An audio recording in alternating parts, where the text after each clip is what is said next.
For this tutorial, what I'd like to do is show you how to fairly quickly run through and produce panning and rotational zooming effects to this little series of images here, and also some of the more complex animating effects that we can maybe do. So let's click on that one there, and I'll go through each one of these in turn. Objects and animation. So this is the objects and animation window. First of all, notice that the keyframe is at the very beginning of the image. So whatever we're going to do is going to be visible at this particular part of when this image comes onto the screen. Now, say we wanted to introduce a zooming effect into the birds here. I'm going to right-click on the timeline, add a keyframe, and zoom in. Okay. And say I wanted to maybe zoom in even further there and rotate at the same time. I'm going to add another keyframe here, zooming, and I'm going to exaggerate this rotational effect so we can see the effect there. And we'll play that. So we're zooming in to this key point here, and then zooming and rotating to that key point there. Okay, we can drag the key point if we wish to the end of the slide.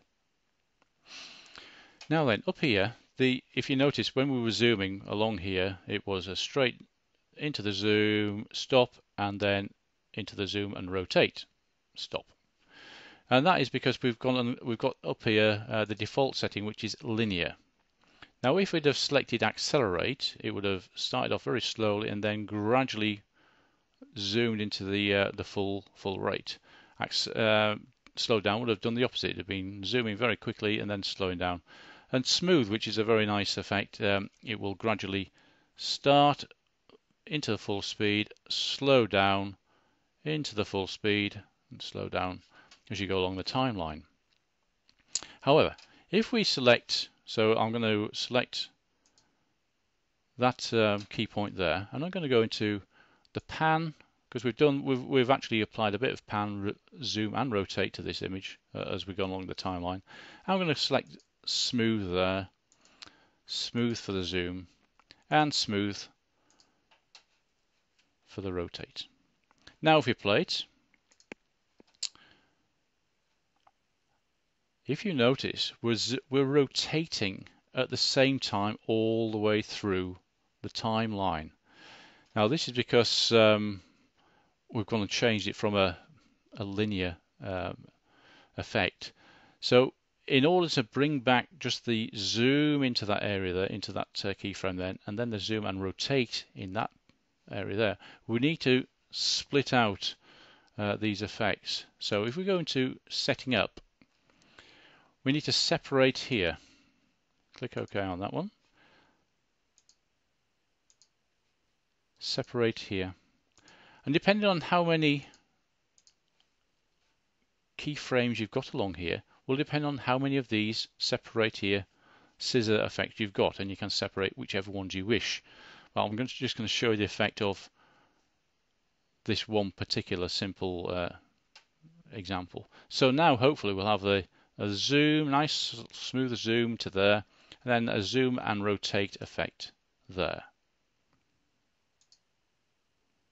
There we go, into a nice zoom, slow down, then a nice gentle rotate. Okay, so that's quite an important, of course that will disappear if you don't have anything selected. Okay, you've got the common tab as well. There's all sorts of different things you can adjust borders and all sorts of things. Okay, I'm now going to move on to the next slide, and all you've got to do is click on that little button there. It'll drag us into the next slide. So I'm going to fill the frame with that maybe. Okay, create a new keyframe here, a nice zoom, and just a gentle rotate. A rotate can be quite effective, just a subtle rotate. Next image. Make sure it fills the frame, fills the slide. Right click, add a keyframe. Nice gentle rotate. Okay. Next image. Now for this one here, what we could do is maybe have a panning effect. So I'll just zoom in like that. Okay, create a new keyframe here. Keyframe here, and pan him across. Next image. This one is probably ideal for a zoom and rotational effect. Right click, add a keyframe, zoom, add a nice, let's do it that way. So it's, there we are. I've got to make sure that we get the entire image to cover the slide.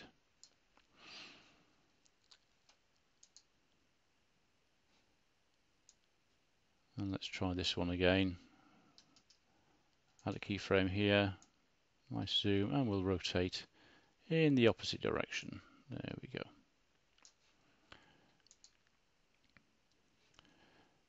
And for the last one, we can have a nice zoom in to the boat. Just a straight zoom into the boat. Okay. We need to make sure that we don't zoom too far. Okay, I'll just because otherwise we're going to be losing pixel detail. There won't be sufficient pixel detail in that in the picture now because I've zoomed in too far. So maybe about with this particular camera, about 2.5 times is about the maximum you can do without starting to lose image resolution. Okay, so I'm going to close that down. Just go into the timeline, select our little bird image there and press the play button, and we'll see the effects that we've gone and created. Transparent, that we blend into this image here. A little bit of a rotate there. Another slight rotation, continuing that left-hand rotation effect. A panning effect. A more pronounced rotational effect. Opposite direction. And then into the final image. Zooming into the boat. So hopefully that's given you a little bit of a taste of what is possible in the more advanced parts of the Objects and Animations tab.